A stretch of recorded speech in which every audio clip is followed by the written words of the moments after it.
नमः ओम विष्णुपादाय कृष्णप्रेष्ठाय भूतले श्रीमते भक्तिवेदांत स्वामिन्निति नामिने। नमस्ते सारस्वते देवे गौरवाणी प्रचारिणे निर्विशेष शून्यवादी पाश्चात्य देशतारिणे। जय श्री कृष्ण चैतन्य प्रभु नित्यानंदा श्री अद्वैत गदाधरा श्रीवासादि गौर भक्त वृंदा। हरे कृष्णा कृष्ण कृष्ण हरे हरे, हरे Ram Ram Ram Hare Hare. I extend a warm welcome to all of you once again for today's session in the Bhagavad Gita Simplified series. We have just begun with the first chapter of the Bhagavad Gita, and today we are going to enter into the third part of the first chapter. And today we're going to discuss some very interesting concepts, some interesting life lessons from the verses 14 to 20 of the first chapter of the Bhagavad Gita. I would like to dedicate today's session to our beloved spiritual master, His Divine Grace, Abhay Charana Bhakti Vedanta Swami Prabhupada. First, we will recite the verses 14 to 20, and then we shall see the learnings from these verses. Verse number 14. ततश्वेतैर्हयैर्युक्ते महति स्यन्दने स्थितौ माधवः पाण्डवश्चैव दिव्यौ शङ्खौ प्रदद्मतुः. Translation. On the other side, both Lord Krishna and Arjuna, stationed on a great chariot drawn by white horses, sounded their transcendental conch shells. Text 15. पाञ्चजन्यं हृषीकेशो देवदत्तं Dhananjay पौण्ड्रं दद्मौ महाशङ्खं भीमकर्मावृकोदरः. Translation. Then Lord Krishna blew his conch shell called Panchajanya, Arjuna blew his, the Devadatta, and Bhima, the voracious eater and performer of Herculean tasks, blew his terrific conch shell called Poundram. Text 16. Anantavijayam Raja Kunti Putro Yudhishthirah Nakulah Sahadevascha Sughosho Manipushpakau. Translation. King Yudhishthira, the son of Kunti, blew his conch shell, the Ananta Vijaya, and Nakula and Sahadeva blew the Sughosha and Manipushpaka. Text 17. काश्यश्च परमेश्वासः Shikhandi च महारथः दृष्टद्युम्नो विराटश्च सात्यकिश्चापराजितः. Translation. That great archer, the king of Kashi, the great fighter Shikhandi, Drishtadyumna, Virata, and the unconquerable Satyaki blew their conch shells. Text 18. Drupado Draupadeyascha Sarvashah Prithivipate Saubhadrascha Mahabahu Shankhan Dadmuh Prithak Prithak. Translation. Drupada, the sons of Draupadi and the others, O king, such as the son of Subhadra, greatly armed, all blew their respective conch shells. Text 19.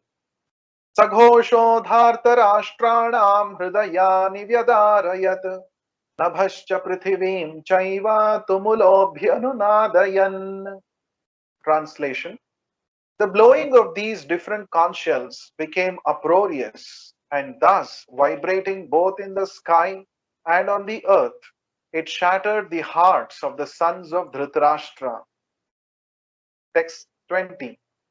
अथ व्यवस्थितान् दृष्ट्वा धार्तराष्ट्रान् कपिध्वजः प्रवृत्ते शस्त्रसम्पाते धनुरुद्यम्य पाण्डवः ऋषिकेशं तदा वाक्यम् इदमाह महीपते.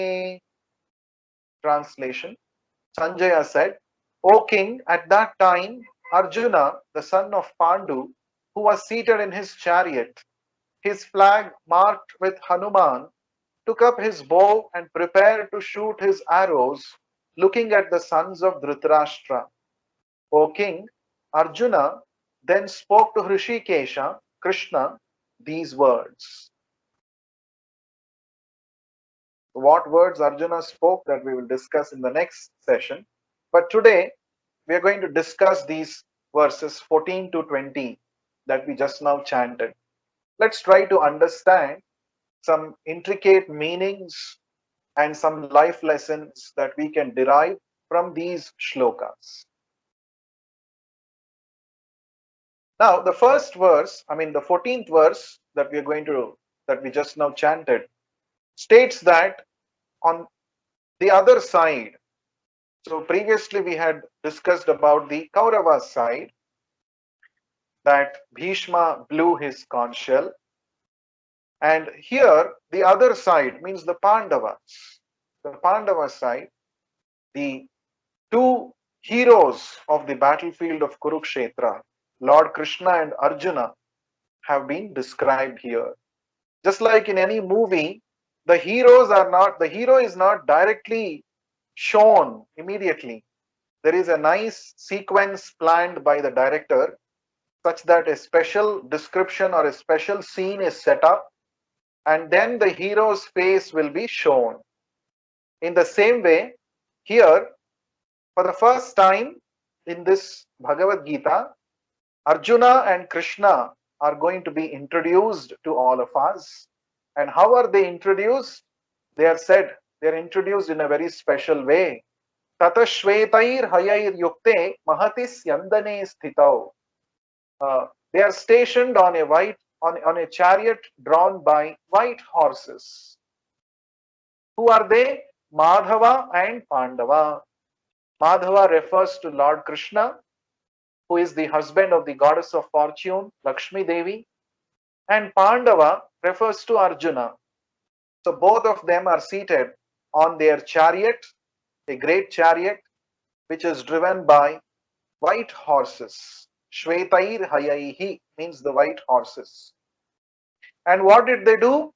Divyau Shankau Pradadmatuhu. They sounded their transcendental conch shells.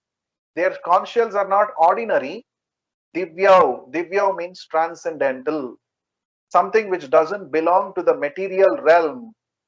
They are spiritual. Now, the first name of Lord Krishna mentioned in the Bhagavad Gita is Madhava.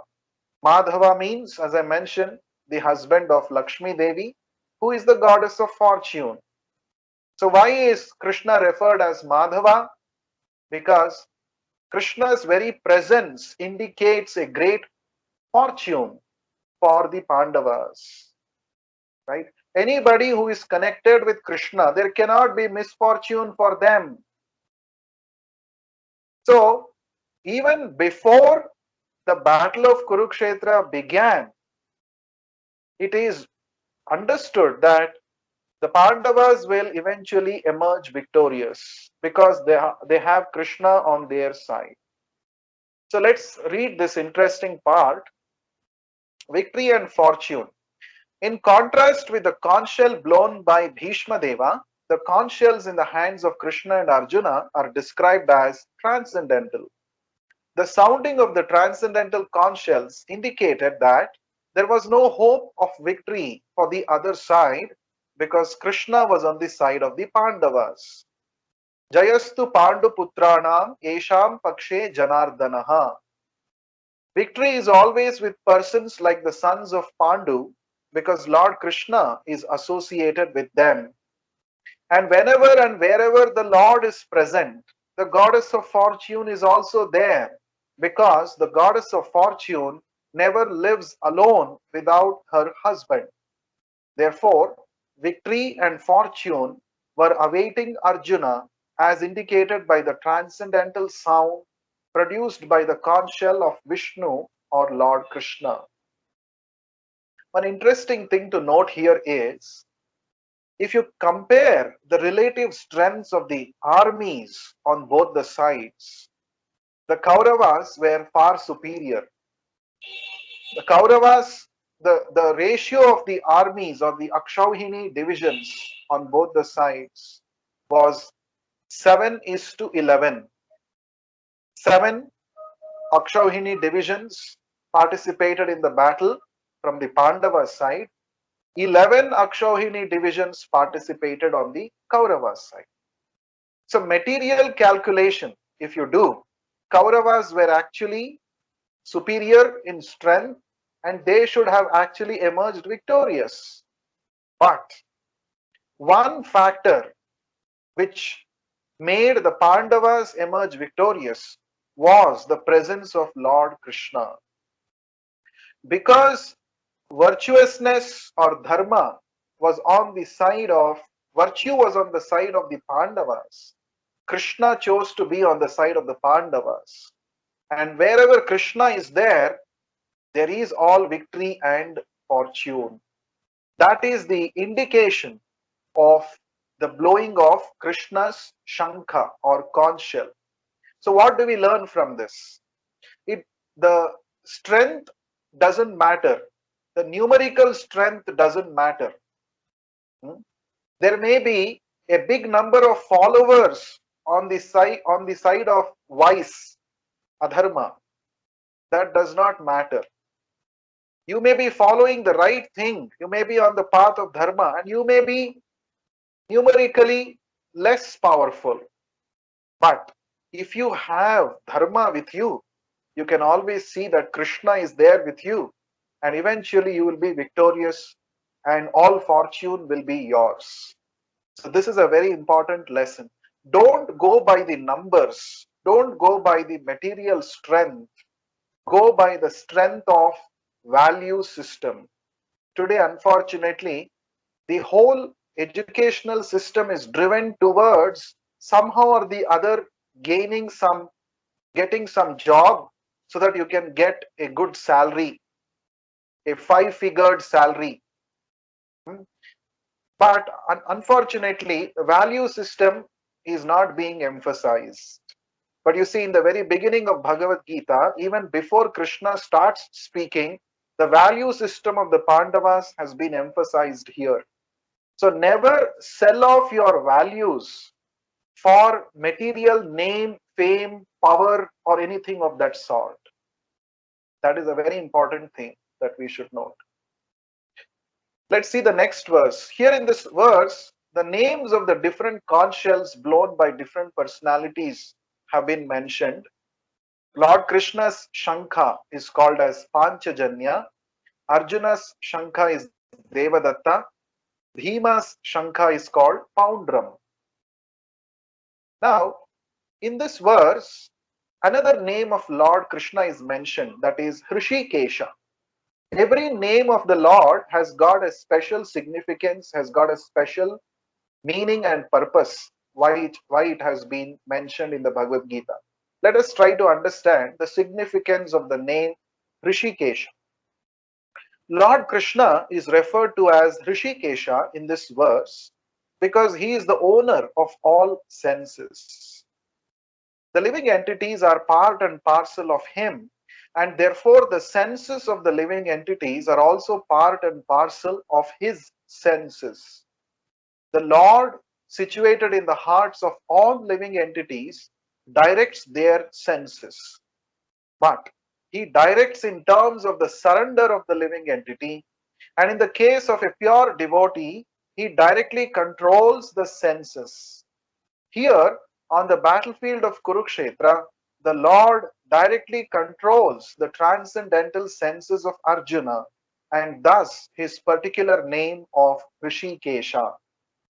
The word Hrishikesha can be split into two parts, Hrishika plus Isha. Isha means controller or master. Hrishika means senses. Lord Krishna is the controller of the senses of all living entities. Therefore, he is called Hrishikesha. Now, what do you mean by controller or master? It is under his direction that all living entities can utilize their senses. We all have senses. We have the sense of seeing, sense of touching, sense of hearing, sense of smelling. All of these we have. But without the sanction of the Paramatma, the Lord who is seated in our heart, we cannot properly make use of these senses. Why? Because, well, for the simple reason that we are actually spirit soul, we are not the body. The soul can only desire, but the soul cannot directly get access to matter in this material world. So therefore, there is an intermediate between the soul and the material world, and that intermediate person is called Paramatma. Paramatma is seated in our heart as the witness, as the sanctioner, as the director of all our activities. So you must have heard this. Tena vina trinamapi na chalati. Without the sanction of the Paramatma, not even a blade of grass can move.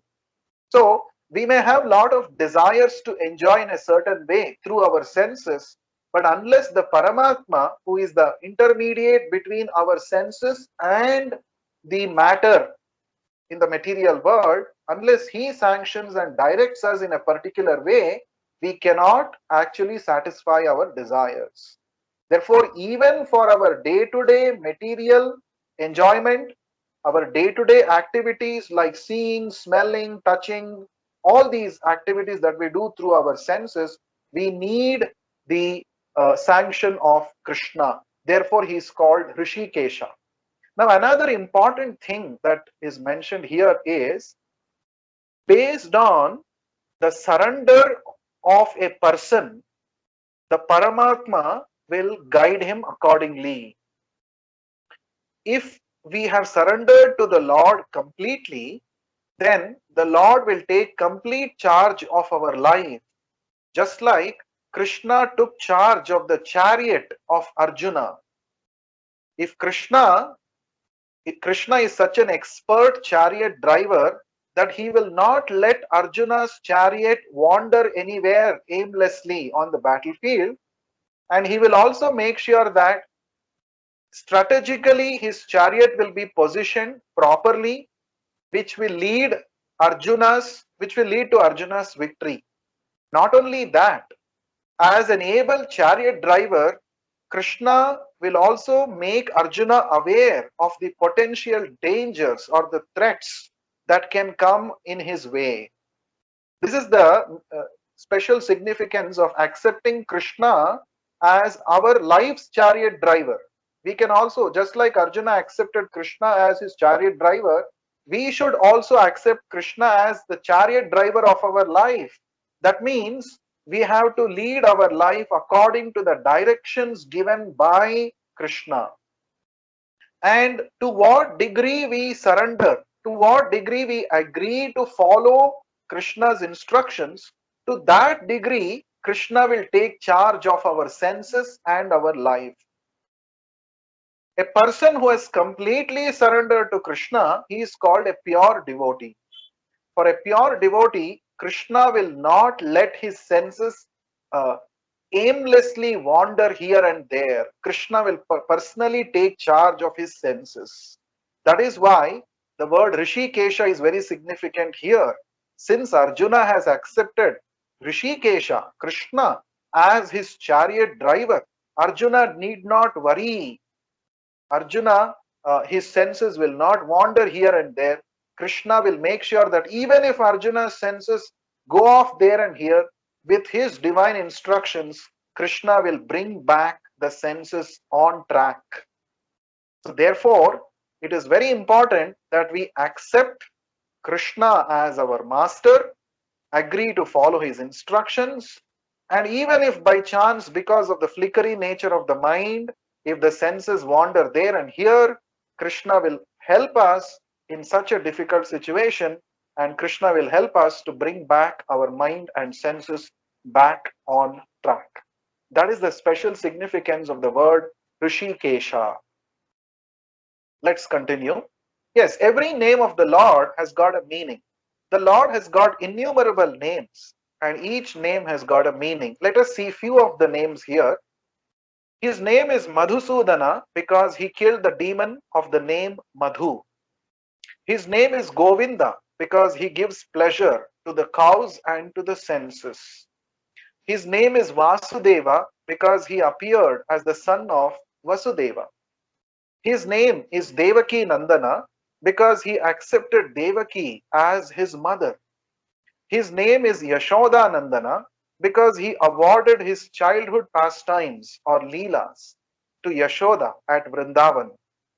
His name is Partha Sarathi because he worked as charioteer of his friend Arjuna.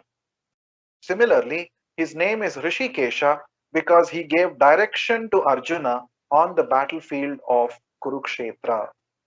So, very interesting, isn't it? Different names of the Lord have got different meanings and different purposes. Now, coming to the Peter Parker principle, that is the central theme of today's session. The Peter Parker principle says that with power comes responsibility. Generally, when we see someone who is holding a big power, big position in the society, we generally think, oh, his life must be a bed of roses. He must be enjoying his life like anything. That's what generally we consider.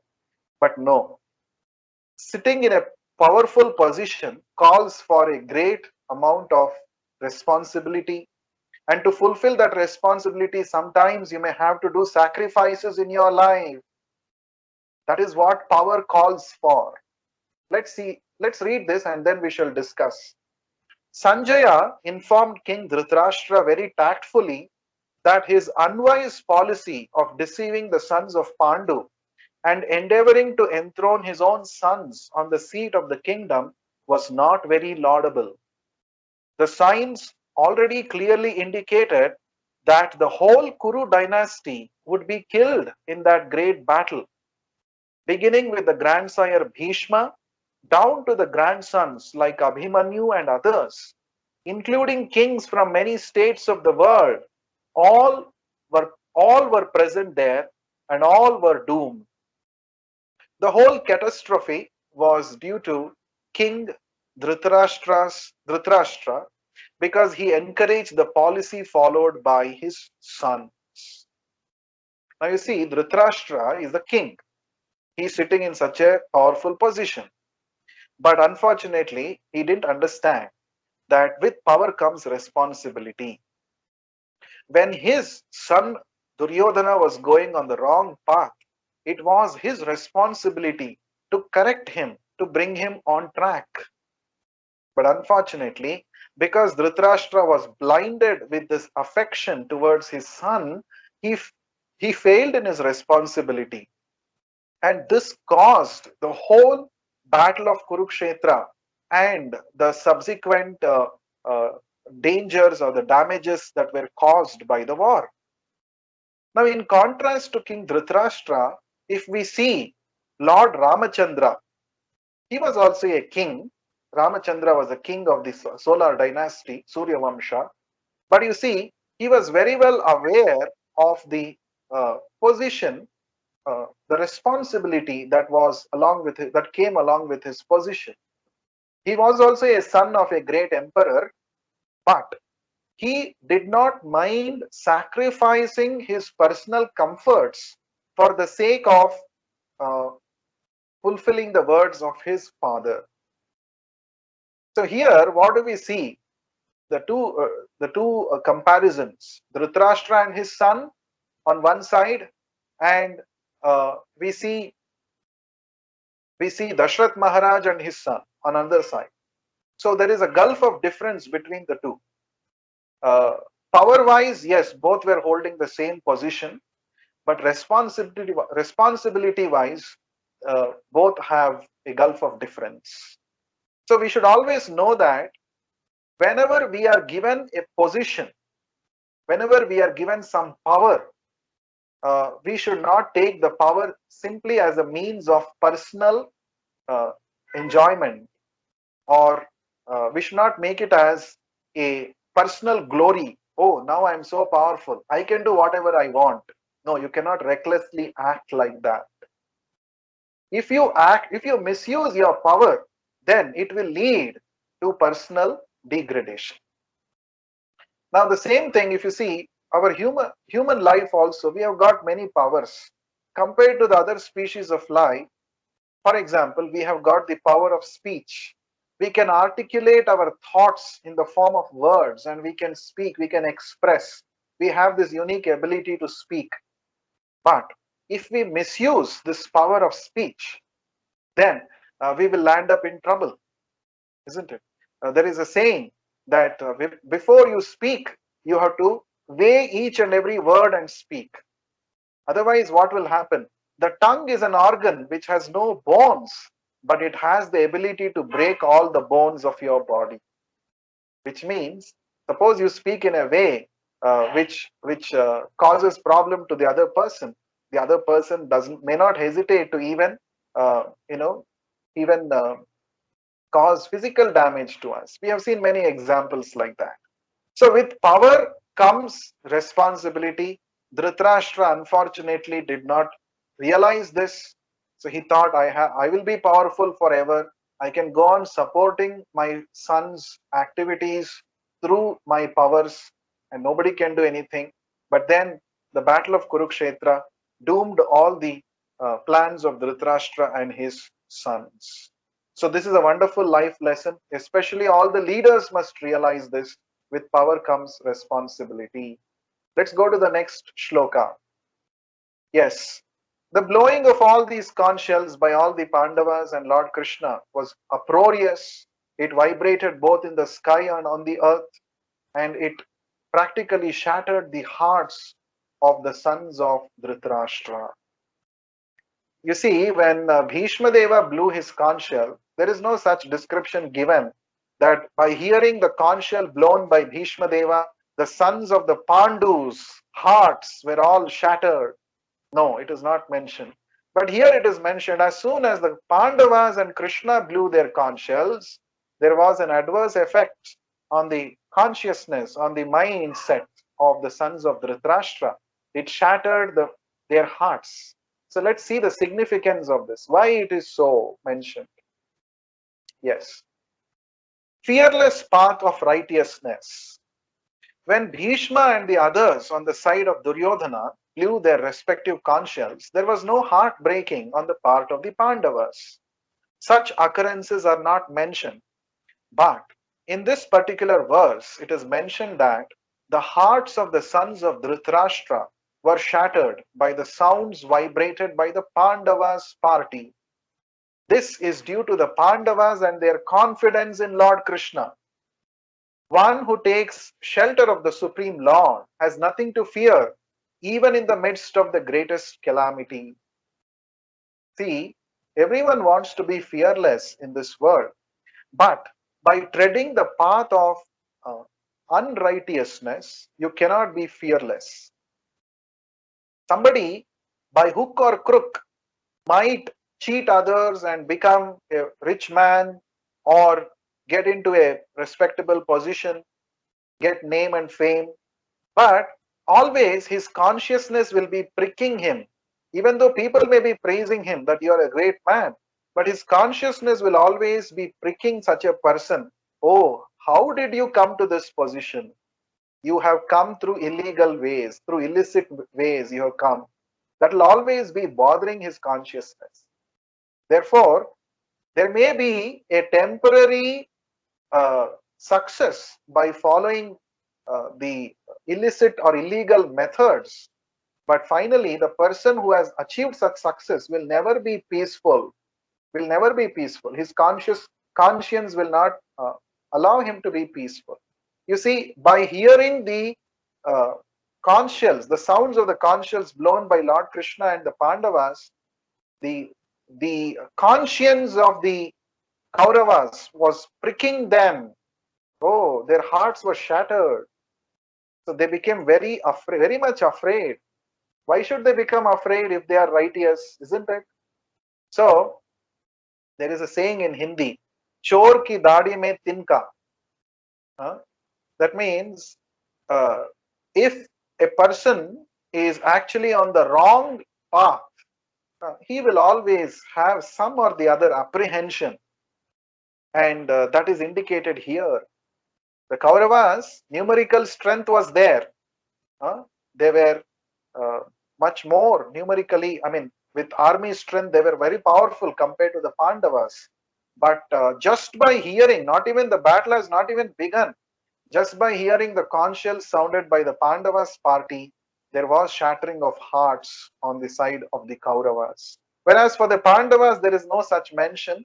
The Pandavas had full confidence not on their own personal abilities, but on the presence of Lord Krishna on their side. See, what is a lesson that we learn here? Uh, let's say if we are on the right path, we can always expect the Lord's protection, like the Pandavas were protected by the Lord. And let's say, even if we fall short in our personal abilities, that shortage will be made up for by the Lord, by His personal presence, by His blessings. So the Pandavas actually did not win the battle because of their personal abilities, mainly because of Krishna's presence on their side. That if you study the Mahabharata, you will get to know there were many situations on the battlefield of Kurukshetra where Pandavas were almost like losing. But in all those circumstances, Krishna, through his direction, he protected the Pandavas. Therefore, one who has taken shelter of Krishna has nothing to fear. He can always be fearless, even amidst the greatest calamity. That is the secret to fearlessness. And the last verse for today's session that we chanted talks about another interesting thing. So here we see, O king, Sanjaya is saying to Dhritarashtra, at that time Arjuna, the son of Pandu, who was seated in his chariot, his flag marked with Hanuman, took up his bow and prepared to shoot his arrows, looking at the sons of Dhritarashtra. O king, Arjuna then spoke to Hrishikesha, Krishna, these words. Now, what did Arjuna speak? That we will see in the next shloka. But in this verse itself, there is something very interesting. Let us see what are those significant points of this verse. All good counsel arranged. The emblem of Hanuman on the flag of Arjuna is another sign of victory because Hanuman cooperated with Lord Rama in the battle between Rama and Ravana, and Lord Rama emerged victorious. Lord Krishna is Rama himself, and wherever Lord Rama is, his eternal servitor Hanuman and his eternal consort Sita, the goddess of fortune, are present. Therefore, Arjuna had no cause to fear any enemies whatsoever.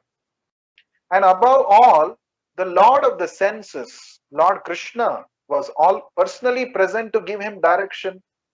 Thus, all good counsel was available to Arjuna in the matter of executing the battle. In such auspicious conditions arranged by the Lord for his eternal devotee lay the signs of assured victory. So you see, Arjuna is referred to as Kapidwajaha in this shloka. Kapidwaja, Kapi refers to Hanumanji. Dwaja means the flag. The flag which was on the chariot of Arjuna was marked with the sign or emblem of Hanuman. Now that is another indication uh, for Arjuna's success or victory in the battlefield. Krishna is present personally. The goddess of fortune is present along with him. His eternal servitor Hanumanji is also present. So there was nothing for Arjuna and the Pandavas to worry about. They were going to be eventually victorious. That means if you are on the right side, if you are on the correct path, you can see all good counsel, all help comes to you automatically. This is very important. So we just need to follow the right path chalked out by the Bhagavad Gita, and then we can see that all help will be given to us by the Lord. As I said, even if something we are lacking, the Lord will make sure that whatever we lack is supplied. It is made for. So this is a important thing. This is called the law of reciprocity that we also had to discuss previously. Arjuna, Krishna became the chariot driver for Arjuna. What does it say about the relationship between Krishna and Arjuna? Krishna is not an ordinary person, that we will get to know as we see the pages of Bhagavad Gita, as we study the Bhagavad Gita further. Krishna is the Supreme Lord, the master of the entire creation. But he did not mind accepting an inferior position, apparently, as the chariot driver of Arjuna. That shows uh, the relationship between Krishna and Arjuna. Many times people have this doubt. If I become a devotee of Krishna, uh, will it be a one-sided, only I keep praying to Krishna, and will there be any reciprocation from the other side? Yes, the relationship between the Lord, or the process of bhakti, enables us to get into the relationship with the Lord, which is reciprocal in nature. As we saw, to what extent we surrender to the Lord, to that extent the Lord will direct us. So it is the law of reciprocity which works in this spiritual relationship with the Lord also. So the Pandavas were so surrendered to the Lord, because of that, the Lord did not mind taking up roles which were apparently inferior. For example, the Lord became a messenger for the Pandavas. As a messenger, he visited the court of Dhritarashtra. He did not mind it. That was his love for the Pandavas. Here, the Lord has become the chariot driver for Arjuna. He did not mind. He did not say, I am the supreme Lord. Why should I become your chariot driver? He did not say that. So, this is the law of reciprocity in relationship between us and the Lord. If we have a pure heart, if we are obediently following the Lord's instructions, the Lord reciprocates with us accordingly. There is no doubt about it. And how to see whether the Lord has reciprocated in our life or not? How do we know whether the Lord has reciprocated or not? There must be some symptoms, isn't it? Yes, there are certain symptoms like that we shall discuss in the upcoming sessions. How do we know that our relationship with the Lord has become strengthened? How do we know the Lord has personally, he has started involving in our life? How do we see the Lord's hand in our life? You may say, oh, Arjuna could see Krishna personally, face to face. He became chariot driver. So for him it was visible. For me it is not visible. How to see? That we shall discuss in the coming sessions. So please keep watching our sessions. Please keep participating in our sessions regularly. So to conclude what we have discussed today, victory and fortune are awaiting for us on the spiritual plane. Best way of establishing success is by attaining righteousness, following Krishna. Success will come behind it. To the extent of our surrender, the Lord interferes and controls our life directly. This is the law of reciprocity. Actions speak louder than words, just like conch shells of Pandavas and on the Kauravas. It shattered their hearts. The role of the main coordinator is very crucial because he will be responsible for all repercussions. So we talked about leadership of Dhritarashtra. Because he did not recognize his responsibility, that led to the whole war. Our hearts will be shattered when we act illegitimately. So I talked about pricking of the conscience, right? That's what happened. Duryodhana trying to be God, snatching others' minimal rights. Confidence in God will pacify our hearts. All good counsel will be arranged mystically to those who depend on God. So we know God helps those who help themselves. What is the help that we can do to ourselves? Just to be on the path of uh, righteousness. Then God will help us definitely. That we see, that is what we discussed in today's session. So some of you might be having some questions based on what we discussed. We shall take up your questions shortly. Before that, let us do 1 minute of mantra meditation. This mantra meditation is the most recommended process to elevate our consciousness to the spiritual platform. Let us now chant the Hare Krishna Maha Mantra together. First, we will chant the invocation prayer. The prayer is displayed. Please chant along with me. Jaya Shri Krishna Chaitanya Prabhu Nityananda Shri Advaita Gadadhara Shri Vasadi Gaura Bhakta Vrinda. Let us chant together for 10 times. Hare Krishna, Krishna Krishna, Hare Hare, Hare Ram, Ram Ram, Hare Hare. Hare Krishna, Krishna Krishna, Hare Hare, Hare Ram, Ram Ram, Hare Hare.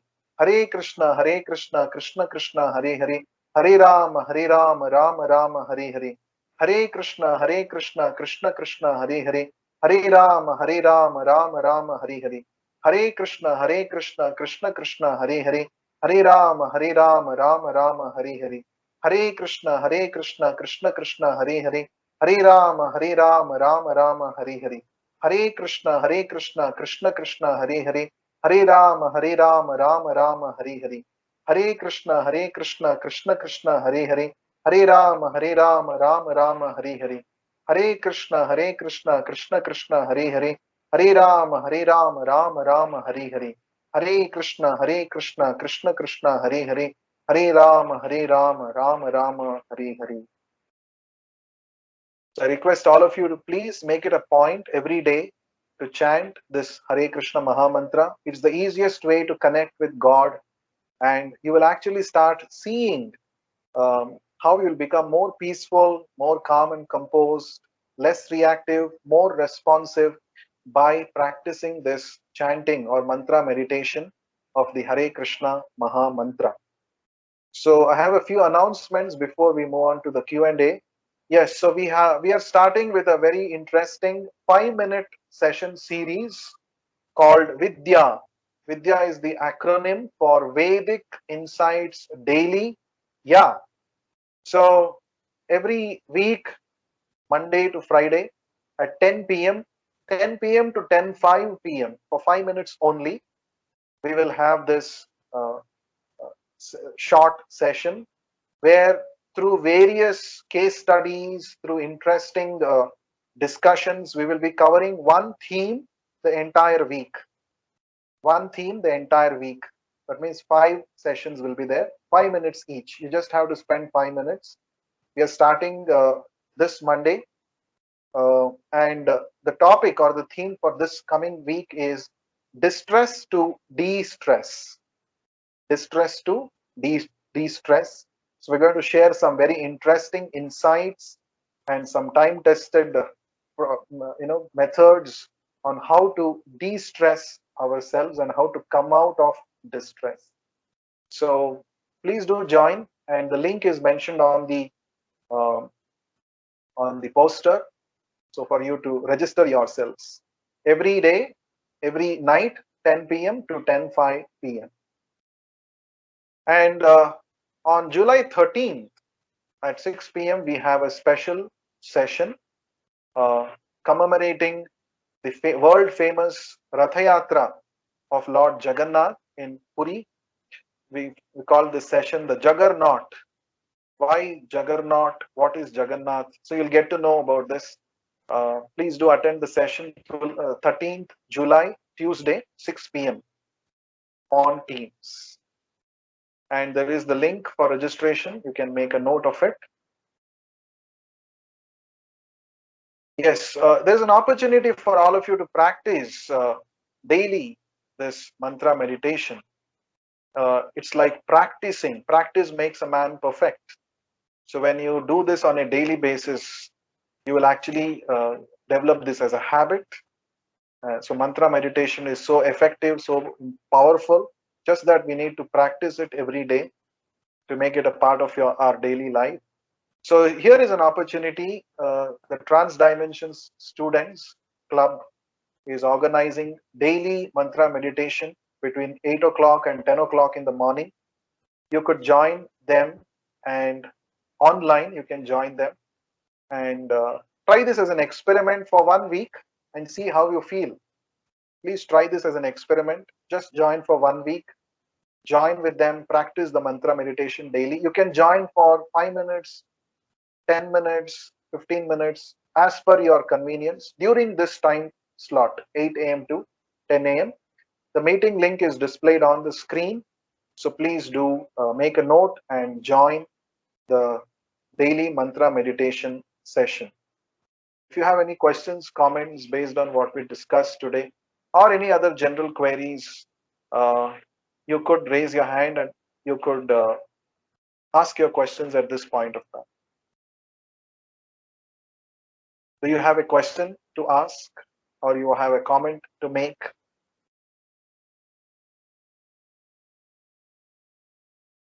Please raise your hand.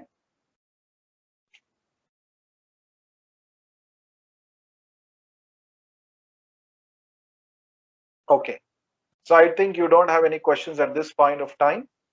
So the Peter Parker principle and the law of reciprocity we discussed in today's session. So in the next session, we shall discuss verse 21 onwards of the first chapter. Please do attend the next Saturday, same time at 6:30 p.m. Thank you all for giving your valuable time and being part of this session. Thank you very much once again, and please do give your valuable feedback on today's session in this link. Thank you once again. Hare Krishna.